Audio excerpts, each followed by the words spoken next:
हाँ जी दोस्तों, सत श्री अकाल जी। स्वागत है तुहाडा अपने यूट्यूब चैनल पंजाब स्टडी दे विच।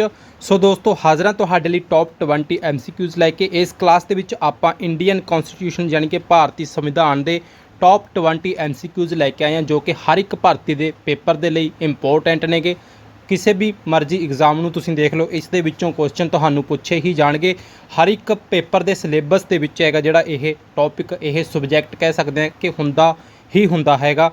वैरी इंपोर्टेंट ਜਿਹੜੇ क्वेश्चन ਇਹ ਰਹਿਣ ਵਾਲੇ ਨੇ। क्लास ਨੂੰ ਕੰਪਲੀਟ ਤੁਸੀਂ ਨੇ ਜ਼ਰੂਰ ਦੇਖ ਲੈਣਾ ਹੈਗਾ ਤੇ ਨਾਲ ਦੀ ਨਾਲ ਤੁਸੀਂ ਨੇ ਆਨਸਰ ਦੇਣ ਦੀ ਕੋਸ਼ਿਸ਼ ਕਰਨੀ ਹੈ ਤੇ ਕਲਾਸ ਦੇ ਐਂਡ ਦੇ ਵਿੱਚ ਤੁਸੀਂ ਨੇ ਕਮੈਂਟ ਕਰਕੇ ਜ਼ਰੂਰ ਦੱਸਣਾ ਕਿ ਤੁਹਾਡੇ ਕਿੰਨੇ ਕੁਐਸਚਨ ਸੀਗੇ ਜਿਹੜੇ ਅੱਜ ਦੇ 20 ਕੁਐਸਚਨਾਂ ਦੇ ਵਿੱਚੋਂ ਸਹੀ ਸੀਗੇ। ਇਸ ਦੇ ਨਾਲ ਤੁਹਾਡੀ ਪ੍ਰੈਕਟਿਸ ਵੀ ਹੋਏਗੀ ਤੇ ਨਵੀਂ ਤਿਆਰੀ ਹੈਗੀ ਜਿਹੜੀ ਉਹ ਵੀ ਤੁਹਾਡੀ ਹੋ ਜਾਏਗੀ।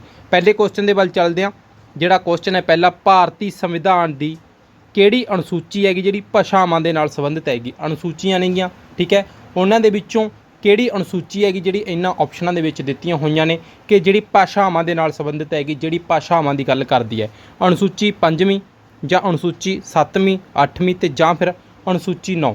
ਤਾਂ ਇਸ ਦਾ ਜਿਹੜਾ ਰਾਈਟ ਆਨਸਰ ਹੈਗਾ, ਤੁਸੀਂ ਆਪਣਾ ਆਨਸਰ ਦੇਣ ਦੀ ਕੋਸ਼ਿਸ਼ ਕਰਿਆ ਕਰੋ, ਸੋਚਿਆ ਕਰੋ ਆਨਸਰ ਨੂੰ। ਤਾਂ ਇਸ ਦਾ ਆਪਸ਼ਨ ਸੀ ਹੈਗਾ ਜਿਹੜਾ ਉਹ ਰਾਈਟ ਆਨਸਰ ਹੈਗਾ। ਦੇਖੋ, ਭਾਰਤੀ ਸੰਵਿਧਾਨ ਦੇ ਵਿੱਚ ਆਪਾਂ ਸੁਣਦੇ ਹਾਂ ਕਿ 22 ਭਾਸ਼ਾਵਾਂ ਦੀ ਗੱਲ ਕੀਤੀ ਹੈ, ਜਿਹੜੀਆਂ ਇਸ ਦੀਆਂ 22 ਲੈਂਗੁਏਜ ਨੇ, ਠੀਕ ਹੈ। 22 ਭਾਸ਼ਾਵਾਂ ਨੇਗੀਆਂ ਜਿਹੜੀਆਂ ਇਸ ਅਨੁਸੂਚੀ ਦੇ ਵਿੱਚ ਆਉਂਦੀਆਂ ਨੇਗੀਆਂ, ਠੀਕ ਹੈ ਜੀ। ਪਹਿਲਾਂ ਜਦੋਂ ਸੰਵਿਧਾਨ ਲਾਗੂ ਹੋਇਆ, ਠੀਕ ਹੈ, ਸਟਾਰਟਿੰਗ ਦੇ ਵਿੱਚ 14 ਭਾਸ਼ਾਵਾਂ ਸੀਗੀਆਂ। ਇਸ ਤੋਂ ਬਾਅਦ ਸੀਗਾ ਕੀ ਕੀਤਾ ਇਹਨਾਂ ਨੇ 8 ਭਾਸ਼ਾਵਾਂ, ਠੀਕ ਹੈ, ਹੋਰ ਜੋੜ ਦਿੱਤੀਆਂ, ਠੀਕ ਹੈ। ਤਾਂ ਇਹ ਜਿਹੜੀਆਂ ਟੋਟਲ ਭਾਸ਼ਾਵਾਂ ਸੀਗੀਆਂ 22 ਭਾਸ਼ਾਵਾਂ ਬਣ ਗਈਆਂ ਅੱਜ ਦੇ ਟਾਈਮ ਦੇ ਵਿੱਚ। ਤਾਂ ਇਹ ਜਿਹੜੀਆਂ ਅੱਜ ਦੇ ਟਾਈਮ ਦੇ ਵਿੱਚ 22 ਭਾਸ਼ਾਵਾਂ ਨੇਗੀਆਂ ਉਹ ਕਿਸ ਅਨੁਸੂਚੀ ਦੇ ਵਿੱਚ ਆਉਂਦੀਆਂ ਨੇਗੀਆਂ, ਉਹ 8ਵੀਂ ਅਨੁਸੂਚੀ ਦੇ ਵਿੱਚ ਆਉਂਦੀਆਂ ਨੇਗੀਆਂ। ਇਹ ਕੁਐਸਚਨ ਸੀਗਾ ਇਹ, ਠੀਕ ਹੈ ਜੀ। ਉਸ ਤੋਂ ਬਾਅਦ ਚੱਲਦੇ ਹਾਂ ਅਗਲੇ ਕੁਐਸਚਨ ਤੇ। ਕੁਐਸਚਨ ਨੰਬਰ 2 ਹੈਗਾ ਜਿਹੜਾ ਸਿੱਖਿਆ ਦਾ ਅਧਿਕਾਰ ਹੈਗਾ ਜਿਹੜਾ ਭਾਰਤੀ ਸੰਵਿਧਾਨ ਦੇ ਕਿਸ ਆਰਟੀਕਲ ਦੇ ਵਿੱਚ ਆਉਂਦਾ ਹੈਗਾ। ਰਾਈਟ ਟੂ ਐਜੂਕੇਸ਼ਨ ਦੀ ਆਪਾਂ ਗੱਲ ਕਰ ਰਹੇ ਹਾਂ। ਰਾਈਟ ਟੂ ਐਜੂਕੇਸ਼ਨ ਹੈਗਾ ਜਿਹੜਾ ਕਿਸ ਆਰਟੀਕਲ ਦੇ ਵਿੱਚ ਆਉਂਦਾ ਹੈਗਾ ਭਾਰਤੀ ਸੰਵਿਧਾਨ ਦੇ। ਤਾਂ ਇਹਨਾਂ ਦੇ ਵਿੱਚੋਂ ਦੱਸਣਾ ਆਰਟੀਕਲ 19 ਦੇ ਵਿੱਚ, ਆਰਟੀਕਲ 21 ਦੇ ਏ ਦੇ ਵਿੱਚ ਤੇ ਜਾਂ ਫਿਰ ਆਰਟੀਕਲ 23 ਜਾਂ ਆਰਟੀਕਲ 25। ਤਾਂ ਇਸ ਦਾ ਜਿਹੜਾ ਰਾਈਟ ਆਨਸਰ ਹੈਗਾ ਉਹ ਹੈ ਜੀ ਆਪਸ਼ਨ ਬੀ। 21 ਦਾ ਏ ਹੈਗਾ ਜਿਹੜਾ 21A, ਉਸ ਦੇ ਵਿੱਚ ਆਉਂਦਾ ਹੈਗਾ ਜਿਹੜਾ ਸਿੱਖਿਆ ਦਾ ਅਧਿਕਾਰ ਹੈਗਾ, ਠੀਕ ਹੈ ਜੀ। ਸਿੱਖਿਆ ਦਾ ਅਧਿਕਾਰ, ਇਸ ਨੂੰ ਆਪਾਂ ਰਾਈਟ ਟੂ ਐਜੂਕੇਸ਼ਨ ਕਹਿ ਸਕਦੇ ਹਾਂ। ਤੇ ਜਾਂ ਫਿਰ ਉਹ ਆਰਟੀਕਲ ਦਾ ਆਪਾਂ ਕਹਿ ਸਕਦੇ ਹਾਂ ਟਾਈਟਲ ਕੀ ਸੀਗਾ, free and compulsory education to the children, ਠੀਕ ਹੈ। ਮਤਲਬ ਕਿ 6 ਤੋਂ 14 ਸਾਲ ਦੇ ਜਿਹੜੇ ਬੱਚੇ ਨੇਗੇ, 6 ਤੋਂ 14 ਸਾਲ ਦੇ, ਠੀਕ ਹੈ ਜੀ। ਜਿਹੜੇ 6 ਤੋਂ 14 ਸਾਲ ਦੇ ਬੱਚੇ ਸੀਗੇ ਉਹਨਾਂ ਨੂੰ ਇਹ ਅਧਿਕਾਰ ਦਿੱਤਾ ਗਿਆ, ਜਿਹੜਾ ਆਪਣਾ ਇਹ ਅਧਿਕਾਰ ਹੈਗਾ ਸਿੱਖਿਆ ਦਾ ਅਧਿਕਾਰ, ਫਰੀ ਐਂਡ ਕੰਪਲਸਰੀ ਐਜੂਕੇਸ਼ਨ, ਇਹ ਆਪਾਂ ਕਹਿ ਸਕਦੇ ਹਾਂ ਕਿ ਇਸ ਦਾ ਟਾਈਟਲ ਹੈਗਾ। ਤੇ ਜੇਕਰ ਪੁੱਛਿਆ ਜਾਵੇ ਕਿ ਇਹ ਕਦੋਂ ਐਡ ਕੀਤਾ ਗਿਆ, ਇਹ ਕੀਤਾ ਗਿਆ ਸੀਗਾ 86ਵੀਂ ਸੰਵਿਧਾਨ ਸੋਧ ਦੇ ਵਿੱਚ, ਠੀਕ ਹੈ ਜੀ। 86ਵੀਂ ਸੰਵਿਧਾਨ CAA ਕਹਿ ਸਕਦੇ ਹੋ, ਠੀਕ ਹੈ ਜੀ। ਅਮੈਂਡਮੈਂਟ ਸੀਗੀ ਜਿਹੜੀ 2002 ਦੇ ਵਿੱਚ ਹੋਈ ਸੀਗੀ ਇਹ, ਠੀਕ ਹੈ ਜੀ। 2002 ਦੇ ਵਿੱਚ ਜਿਹੜੀ ਹੋਈ ਸੀਗੀ ਉਸ ਦੇ ਵਿੱਚ ਇਹ ਐਡ ਕੀਤਾ ਗਿਆ, ਜਿਹੜਾ ਸਿੱਖਿਆ ਦਾ ਅਧਿਕਾਰ ਸੀਗਾ ਕੰਪਲਸਰੀ ਤੇ ਫਰੀ ਕਰ ਦਿੱਤੀ ਐਜੂਕੇਸ਼ਨ 6 ਤੋਂ 14 ਸਾਲ ਦੇ ਬੱਚਿਆਂ ਦੇ ਵਾਸਤੇ। ਤੇ ਬੱਚਿਆਂ ਤੋਂ ਮਜ਼ਦੂਰੀ ਵਗੈਰਾ ਨਹੀਂ ਕਰਵਾਉਣਾ, ਇਹ ਉਹਨਾਂ ਦੀ ਪੜ੍ਹਨ ਦੀ ਉਮਰ ਹੈ, ਉਹਨਾਂ ਨੂੰ ਅਧਿਕਾਰ ਦਿੱਤਾ ਗਿਆ ਇਸ ਉਮਰ ਦੇ ਵਿੱਚ ਪੜ੍ਹਨ ਦਾ। ਇਹ ਉਮਰ ਦੇ ਵਿੱਚ ਫਰੀ ਪੜ੍ਹਾਈ ਦਾ ਅਧਿਕਾਰ ਦਿੱਤਾ ਗਿਆ ਇਸ ਆਰਟੀਕਲ ਦੇ ਤਹਿਤ, ਇਸ ਅਮੈਂਡਮੈਂਟ ਦੇ ਤਹਿਤ ਕਹਿ ਸਕਦੇ ਹਾਂ, ਠੀਕ ਹੈ। ਜਦੋਂ 86ਵੀਂ ਸੰਵਿਧਾਨ ਸੋਧ ਹੋਈ ਹੈ ਉਸ ਦੇ ਵਿੱਚ ਇਸ ਨੂੰ ਜੋੜਿਆ ਗਿਆ ਸੀਗਾ। ਅੱਗੇ ਚੱਲਦੇ ਹਾਂ ਪ੍ਰਸ਼ਨ ਨੰਬਰ 3 ਤੇ।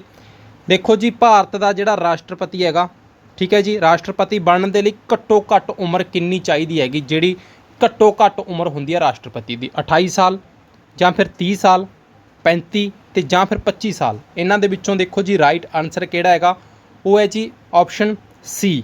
35 ਸਾਲ ਘੱਟੋ ਘੱਟ ਉਮਰ ਹੋਣੀ ਚਾਹੀਦੀ ਹੈ ਰਾਸ਼ਟਰਪਤੀ ਬਣਨ ਦੇ ਲਈ, ਪ੍ਰੈਜ਼ੀਡੈਂਟ ਬਣਨ ਦੇ ਲਈ ਜਿਹੜੀ ਘੱਟੋ ਘੱਟ ਉਮਰ ਹੈਗੀ 35 ਸਾਲ ਹੋਣੀ ਚਾਹੀਦੀ ਹੈ। ਤੇ ਇਹ ਕਿਹੜਾ ਆਰਟੀਕਲ ਹੈਗਾ, ਜਿਹੜਾ ਭਾਰਤੀ ਸੰਵਿਧਾਨ ਦਾ ਜਿਹੜਾ ਆਰਟੀਕਲ ਹੈ ਉਹ 58 ਨੰਬਰ ਆਰਟੀਕਲ ਹੈਗਾ। ਜਿਹੜਾ 58ਵਾਂ ਆਰਟੀਕਲ ਉਹ ਕਹਿੰਦਾ ਹੈਗਾ ਕਿ ਇਸ ਦੀ ਆਪਣਾ ਰਾਸ਼ਟਰਪਤੀ ਦੀ ਜਿਹੜੀ ਏਜ ਹੈਗੀ ਘੱਟੋ ਘੱਟ ਹੋਣੀ ਚਾਹੀਦੀ ਹੈਗੀ 35 ਸਾਲ, ਠੀਕ ਹੈ। ਜੇਕਰ ਦੇਖੋ ਤੁਹਾਡੇ ਤੋਂ ਆਰਟੀਕਲ ਪੁੱਛਿਆ ਗਿਆ ਕਿ ਕਿਹੜੇ ਆਰਟੀਕਲ ਦੇ ਵਿੱਚ ਆਪਾਂ ਨੂੰ ਇਹ ਗੱਲ ਕਹੀ ਗਈ ਹੈ, ਉਹ ਕਹੀ ਗਈ ਹੈ 58ਵੇਂ ਆਰਟੀਕਲ ਦੇ ਵਿੱਚ, ਆਰਟੀਕਲ ਨੰਬਰ 58 ਕਹਿ ਸਕਦੇ ਹੋ। ਤੇ ਉਮਰ ਘੱਟੋ ਘੱਟ ਕੀ ਹੋਣੀ ਚਾਹੀਦੀ ਹੈ, 35 ਸਾਲ ਹੋਣੀ ਚਾਹੀਦੀ ਹੈਗੀ ਰਾਸ਼ਟਰਪਤੀ ਦੀ। ਅੱਗੇ ਚੱਲਦੇ ਹਾਂ ਜੀ ਕੁਐਸਚਨ ਨੰਬਰ 4 ਤੇ। ਰਾਜਪਾਲ ਦੇ ਪਦ ਦੇ ਲਈ ਘੱਟੋ ਘੱਟ ਕਿੰਨੀ ਉਮਰ ਹੋਣੀ ਚਾਹੀਦੀ ਹੈ। ਦੇਖੋ, ਪਹਿਲਾਂ ਰਾਸ਼ਟਰਪਤੀ ਸੀਗਾ, ਰਾਸ਼ਟਰਪਤੀ ਤੇ ਰਾਜਪਾਲ ਦੇ ਵਿੱਚ ਤਾਂ ਤੁਹਾਨੂੰ ਫਰਕ ਪਤਾ ਹੀ ਹੋਏਗਾ। ਦੇਖੋ, ਤੇ ਹੁਣ ਦੇਖੋ ਏਜ ਦੀ ਗੱਲ ਕੀਤੀ ਗਈ ਹੈ, ठीक है। राजपाल की जी घट्टो घट्ट एज हैगी कितनी होनी चाहिए है, 25 साल, 28 साल, 30 साल तो या फिर 35 साल। इसका राइट आंसर भी ऑप्शन डी हैगा। इसकी उम्र भी 35 साल होनी चाहिए हैगी। राजपाल की 35 साल घट्टो घट्ट उम्र होनी चाहिए है। वो आपां नूं 58वें आर्टिकल दे विच कही गई सी गल कि इन्नी उम्र होनी चाहिए है। तो आह गल आपां नूं 157वें जिहड़ा आर्टिकल हैगा, 157 नंबर आर्टिकल उस दे विच आपां नूं यह गल कही गई है कि राजपाल की जिहड़ी घट्टो घट्ट उम्र है, राजपाल बनने दे लई कोई भी व्यक्ति हैगा जिहड़ा राजपाल बन सकदा है, घट्टो घट्ट उम्र इसकी 35 साल होनी चाहिए घट्टो घट्ट 157वें आर्टिकल के तहत। तो इस तो इलावा होर भी एलिजिबिलिटीज़ होंदियां नेगियां, स्पैशल क्लास के विच आपां करांगे उसनूं, ठीक है जी। तो जेकर वीडियो तुहानूं वधिया लग रही है तो लाइक जरूर कर दो, हुणे लाइक कर दो क्लास नूं, ते नाल दी नाल अपने सारे दोस्तों नूं जरूर शेयर करो। तो इस तो इलावा प्लेलिस्ट बनी हुई है पंजाबी क्वालीफाइंग पेपर की, उसनूं जाके कंप्लीट जरूर देख लेना है तुसीं ने। सारे ही जिहड़े टॉपिक पेपर दे विच पुछे जांदे नेगे वो आपां ने उस दे विच कुछ कवर कीते ने, ते कंटिन्यू भी आपां उसनूं करांगे। इस तो इलावा मैथ, रीजनिंग, पंजाब जीके दीयां प्लेलिस्टां बणीआं होईआं ने, उन्हां नूं जाके कंप्लीट एक बार तुसीं ने जरूर देख लेना है। अगे देखो जी, प्रश्न नंबर जिहड़ा 5वां हैगा, संविधान सभा की जिहड़ी पहली मीटिंग सीगी कदों हुई? संविधान सभा दे बनाउण दे लई जिहड़ी मीटिंग होई सीगी पहली, वो कदों हुई सीगी? इन्हां दे विचों दस्सना है। ऑप्शन ए देखो 9 दसंबर 1946, ਜਾਂ फिर 26 जनवरी 1945, 26 नवंबर 1947 ਤੇ ਜਾਂ फिर 15 अगस्त 1948। ਤਾਂ इसका ਜਿਹੜਾ राइट आंसर हैगा 5वें क्वेश्चन का ऑप्शन नंबर ए। ऑप्शन ਜਿਹੜੀ ए हैगा 9 दसंबर 1946 ਨੂੰ ਹੋਈ ਸੀਗੀ ਜਿਹੜੀ ਸੰਵਿਧਾਨ ਸਭਾ ਦੀ ਪਹਿਲੀ ਮੀਟਿੰਗ ਹੋਈ ਸੀਗੀ, ਠੀਕ ਹੈ। 3 ਆਪਾਂ ਸ਼ਾਇਦ ਮੀਟਿੰਗਾਂ ਸੀਗੀਆਂ ਇਹਨਾਂ ਦੀਆਂ, ਤੇ ਜਿਹੜਾ ਚੇਅਰਪਰਸਨ ਸੀਗਾ ਇਸ ਪਹਿਲੀ ਦਾ ਆਪਾਂ ਕਹਿ ਰਹੇ ਹਾਂ ਪਹਿਲੀ ਜਿਹੜੀ ਮੀਟਿੰਗ ਹੋਈ, ठीक है, 9 दसंबर 1946 ਨੂੰ। इसका ਜਿਹੜਾ ਪਹਿਲਾ चेयरपर्सन ਸੀਗਾ, चेयरपर्सन कह सकते हैं सच्चिदानंद ਸੀਗਾ, ठीक है, सच्चिदानंद सिन्हा, ठीक है जी। ये पूछा जा सकता है ਤੁਹਾਨੂੰ, सच्चिदानंद सिन्हा चेयरपर्सन ਸੀਗਾ ਪਹਿਲੀ ਜਿਹੜੀ इसकी मीटिंग हुई सी संविधान सभा की। अगले क्वेश्चन ते चलते हैं जी, क्वेश्चन नंबर 6 ते। संविधान सभा ਜਿਹੜੇ ਆਪਣੇ देखो जी इस दे विच तत्व नेगे, ठीक है, विदेशी स्रोत नेगे जिहड़े कित्थों संविधान दे विच किहड़ियां चीज़ां नेगियां अपने देख के लईआं गईआं ने संविधान दे विच, उन्हां दे विचों यह क्वेश्चन हैगा कि किहड़ी चीज़ कित्थों लई गई है। तो देखो जी, संविधान की जिहड़ी प्रस्तावना हैगी, भारतीय संविधान की प्रस्तावना यानी कि प्रीएम्बल आपां कह सकते हैं किस देश तो लिया गया है, विदेशी स्रोत तो यानी कि कह सकते हैं कि किस देश के संविधान तो लिया गया जिहड़ा अपने देश का प्रीएम्बल हैगा, प्रस्तावना हैगी। तो इसका देखो जी, ब्रिटेन हैगा, USA है, या आयरलैंड है, तो या फिर जर्मनी है। इसका राइट आंसर क्वेश्चन नंबर 6वें का है ऑप्शन बी USA तो लिया गया जिहड़ा प्रीएम्बल है अपने संविधान दे विच, जिहड़ी संविधान की प्रस्तावना हैगी USA के संविधान तो आप कह सकते हैं कि लई गई हैगी प्रीएम्बल, ठीक है जी। अगे चलते हैं जी, क्वेश्चन नंबर 7वें ते। पंचायतां दे नाल संबंधित किहड़ी अनुसूची है? इन्हां दे विच्चों पंचायतां दे नाल संबंधित अनुसूची दसना हैगा। देखो अनुसूची 10वीं, 11 नंबर, 9 ते जां फिर 12। राइट आंसर ऑप्शन बी हैगा इसका। जिहड़ी अनुसूची 11 हैगी वो पंचायतां दे नाल संबंधित हैगी, पंचायतां दे नाल संबंधित है। तो इस दे विच जेकर पूछा जाए पंचायतां नूं किन्ने सबजैक्ट इस दे विच दिते गए ने, 29 सबजैक्ट दिते गए ने पंचायतां नूं, ठीक है जी। ਜਿਹੜੇ 29 सबजैक्ट ने, 29 कह सकते हैं इन्हों काम कह सकते हैं, इन्हों अधिकार कोई भी काम सौंपे गए ने ਜਿਹੜੇ 29 सबजैक्ट ने ਜਿਹੜੇ पंचायतों के, ठीक है, वो इन्हों दिते गए ने इस अनुसूची के अनुसार। तो जेकर यह पूछा जाए कि यह जोड़ी कदों गई सी जिहड़ी 11वीं अनुसूची सीगी पंचायतों वाली, ठीक है, तो यह तुसीं कह सकते हो जिहड़ा 73वां संविधान सोध होया सीगा, CAA कह सकते हैं, ठीक है जी। अमेंडमेंट 1992 ਦੇ ਵਿੱਚ ਹੋਇਆ ਸੀਗਾ ਇਹ, ठीक है, 1992 ਦੇ ਵਿੱਚ। ਤਾਂ ਇਹ ਉਦੋਂ ਆਪਣੀ ਜਿਹੜੀ ਅਨੁਸੂਚੀ ਹੈ 11ਵੀਂ ਇਹ ਜੋੜੀ ਗਈ ਸੀ ਸੰਵਿਧਾਨ ਦੇ ਵਿੱਚ। ਉਸ ਤੋਂ ਬਾਅਦ ਚੱਲਦੇ ਹਾਂ ਅਗਲੇ ਕੁਐਸਚਨ ਤੇ। ਇਸ ਤੋਂ ਇਲਾਵਾ ਪਲੇਲਿਸਟ ਬਣੀ ਹੋਈ ਹੈ, ਉਸ ਦੇ ਵਿੱਚ ਆਪਾਂ ਨੇ ਸੰਵਿਧਾਨ ਦੇ ਭਾਗ ਕਰਵਾਏ ਹੋਏ ਨੇ, ਆਰਟੀਕਲ, ਅਨੁਛੇਦ ਵਗੈਰਾ ਸਭ ਕੁਝ ਉਹਨਾਂ ਨੂੰ ਪਲੇਲਿਸਟ ਦੇ ਵਿੱਚ 2-3 ਵੀਡੀਓ ਨੇ, ਉਹਨਾਂ ਨੂੰ ਜਾ ਕੇ ਇੱਕ ਵਾਰ ਕੰਪਲੀਟ ਤੁਸੀਂ ਨੇ ਜ਼ਰੂਰ ਦੇਖ ਲੈਣਾ ਹੈਗਾ, ਉਹਨਾਂ ਤੋਂ ਤੁਸੀਂ ਹੋਰ ਜ਼ਿਆਦਾ ਬੈਟਰ ਸਮਝ ਜਾਓਗੇ। ਇਸ ਤੋਂ ਇਲਾਵਾ MCQs ਦੀਆਂ ਹੋਰ ਵੀਡੀਓਜ਼ ਨੇਗੀਆਂ ਜਿੰਨੀਆਂ ਵੀ, ਜਾ ਕੇ ਇੱਕ ਵਾਰ ਕੰਪਲੀਟ ਜ਼ਰੂਰ ਦੇਖਣ ਦੀ ਕਿਰਪਾਲਤਾ ਕਰਨੀ ਹੈ। ਕਿ प्रश्न नंबर 8वें ते चलते हैं, जिहड़ा फंडामेंटल राइट नेगे या मौलिक अधिकार आपां उन्हां नूं कह सकते हैं, ठीक है जी, वो किस देश तो लए गए ने। 8वां क्वेश्चन देखो, इन्हां दे विच्चों ब्रिटेन हैगा ते जां फिर USA है, ਆਇਰਲੈਂਡ ਹੈ ਤੇ ਜਾਂ ਜਰਮਨੀ ਹੈ।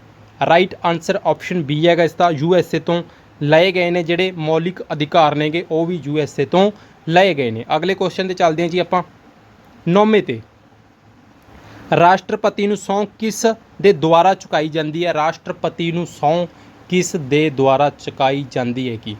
ਤਾਂ ਦੇਖੋ ਉਪ ਰਾਸ਼ਟਰਪਤੀ, ਰਾਜਪਾਲ, CJI ਤੇ ਜਾਂ ਫਿਰ ਪ੍ਰਧਾਨ ਮੰਤਰੀ। ਰਾਈਟ ਆਨਸਰ ਹੈਗਾ ਜਿਹੜਾ ਇਸ ਦਾ ਉਹ ਹੈ ਜੀ ਆਪਸ਼ਨ C, CJI ਯਾਨੀ ਕਿ ਚੀਫ ਜਸਟਿਸ ਆਫ ਇੰਡੀਆ ਕਹਿ ਸਕਦੇ ਹੋ ਤੁਸੀਂ, ਉਸ ਦੇ ਦੁਆਰਾ ਸਹੁੰ ਚੁਕਾਈ ਜਾਂਦੀ ਹੈਗੀ ਰਾਸ਼ਟਰਪਤੀ ਨੂੰ। ਤਾਂ ਇਸ ਦਾ ਆਪਸ਼ਨ C ਹੈਗਾ ਜਿਹੜਾ ਆਪਣਾ ਰਾਈਟ ਆਨਸਰ ਹੈਗਾ ਆਪਸ਼ਨ C। ਅੱਗੇ ਚੱਲਦੇ ਹਾਂ ਕੁਐਸਚਨ ਨੰਬਰ 10ਵੇਂ ਤੇ। ਭਾਰਤੀ ਸੰਵਿਧਾਨ ਦੇ ਵਿੱਚ ਫੰਡਾਮੈਂਟਲ ਡਿਊਟੀਜ਼ ਯਾਨੀ ਕਿ ਕਹਿ ਸਕਦੇ ਹਾਂ ਜਿਹੜੇ ਡਿਊਟੀਜ਼ ਨੇ ਯਾਨੀ ਕਿ ਮੌਲਿਕ ਜਿਹੜੇ ਆਪਣੇ ਕਰਤੱਵ ਨੇਗੇ, ਠੀਕ ਹੈ ਜੀ, ਕਿਸ ਦੇਸ਼ ਤੋਂ ਲਏ ਗਏ ਨੇ ਜਾਂ ਫੰਡਾਮੈਂਟਲ ਡਿਊਟੀਜ਼ ਨੇਗੇ ਜਿਹੜੀਆਂ ਕਿਸ ਦੇਸ਼ ਤੋਂ ਲਈਆਂ ਗਈਆਂ ਨੇ ਉਹ ਤੁਸੀਂ ਦੇਖ ਸਕਦੇ ਹੋਗੇ। ਪ੍ਰਸ਼ਨ ਨੰਬਰ 10 ਇਹਦਾ ਆਨਸਰ ਹੈਗਾ ਆਪਸ਼ਨ A ਦੇ ਵਿੱਚ ਰੂਸ, USA, ਆਇਰਲੈਂਡ ਤੇ ਜਾਂ ਫਿਰ ਜਰਮਨੀ। ਰਾਈਟ ਆਨਸਰ ਹੈਗਾ ਆਪਸ਼ਨ A, ਰੂਸ ਤੋਂ ਲਈਆਂ ਗਈਆਂ ਨੇ ਜਿਹੜੀਆਂ ਫੰਡਾਮੈਂਟਲ ਡਿਊਟੀਜ਼ ਨੇਗੀਆਂ। ਅਗਲੇ ਕੁਐਸਚਨ ਤੇ ਚੱਲਦੇ ਹਾਂ 11ਵੇਂ ਤੇ।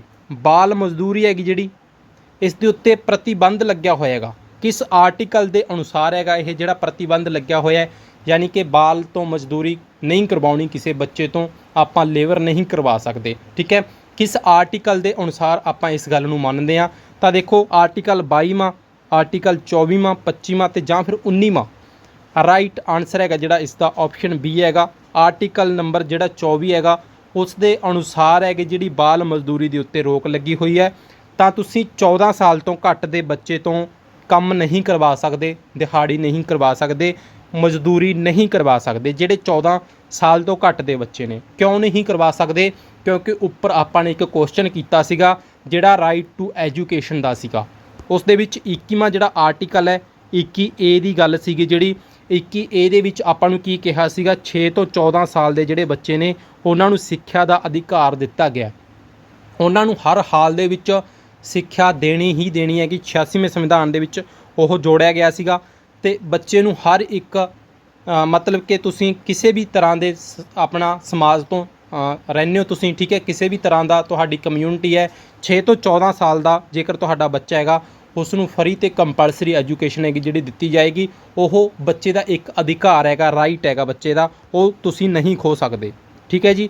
ਤਾਂ ਇਸ ਦੇ ਉੱਤੇ ਪਾਬੰਦੀ ਇਸ ਦੇ ਅਨੁਸਾਰ ਹੀ ਲੱਗੀ ਹੋਈ ਹੈਗੀ। 24ਵੇਂ ਆਰਟੀਕਲ ਦੇ ਵਿੱਚ ਇਹੋ ਗੱਲ ਕਹੀ ਹੈ ਕਿਉਂਕਿ ਜਿਹੜਾ 14 ਸਾਲ ਦਾ ਬੱਚਾ ਹੈ ਉਸ ਨੂੰ ਉੱਪਰਲੇ ਜਿਹੜਾ 21ਵਾਂ ਸੀਗਾ 21A ਸੀਗਾ ਉਸ ਦੇ ਵਿੱਚ ਬੱਚੇ ਨੂੰ ਪੜ੍ਹਾਈ ਦੇ ਨਾਲ ਜੋੜ ਦਿੱਤਾ, ਤਾਂ ਕਰਕੇ ਇਸ ਦੇ ਵਿੱਚ 14 ਸਾਲ ਦਾ ਬੱਚਾ ਪੜ੍ਹਾਈ ਦੇ ਵਿੱਚ ਆ ਜਾਂਦਾ ਹੈਗਾ।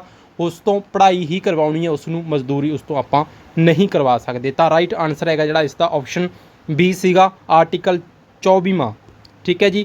ਅਗਲਾ ਕੁਐਸਚਨ ਦੇਖੋ 12ਵਾਂ ਕੁਐਸਚਨ। ਭਾਰਤ ਦੇ ਘੱਟ ਗਿਣਤੀਆਂ ਨੂੰ ਅਧਿਕਾਰ ਹੈ, ਠੀਕ ਹੈ ਜੀ, ਮਾਈਨੋਰਟੀਜ਼ ਹੁੰਦੀਆਂ ਨੇ ਜਿਹੜੀਆਂ ਉਹਨਾਂ ਨੂੰ ਅਧਿਕਾਰ ਹੈ ਕਿ ਉਹ ਆਪਣੇ ਧਰਮ ਅਤੇ ਸਮੁਦਾਇ ਦੇ ਆਧਾਰ 'ਤੇ ਸਿੱਖਿਆ ਸੰਸਥਾਨਾਂ ਦੀ ਸਥਾਪਨਾ ਕਰ ਸਕਦੇ ਹਨ।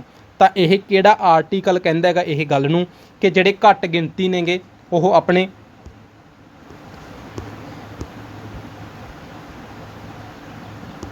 ਹਾਂਜੀ ਕਿ ਘੱਟ ਗਿਣਤੀ ਜਿਹੜਾ ਸਮਾਜ ਹੁੰਦਾ ਹੈਗਾ, ਲੋਕ ਹੁੰਦੇ ਨੇ ਘੱਟ ਗਿਣਤੀ, ਉਹ ਆਪਣੇ ਧਰਮ ਅਤੇ ਸਮੁਦਾਇ ਦੇ ਆਧਾਰ ਦੇ ਉੱਤੇ ਸਿੱਖਿਆ ਸੰਸਥਾਨਾਂ ਦੀ ਸਥਾਪਨਾ ਕਰ ਸਕਦੇ ਨੇ। ਤਾਂ ਇਸ ਦਾ ਦੇਖੋ ਜੀ ਜਿਹੜਾ ਰਾਈਟ ਆਨਸਰ ਹੈਗਾ ਇਸ ਦਾ ਤਾਂ ਉਹ ਹੋਏਗਾ ਆਪਸ਼ਨ B।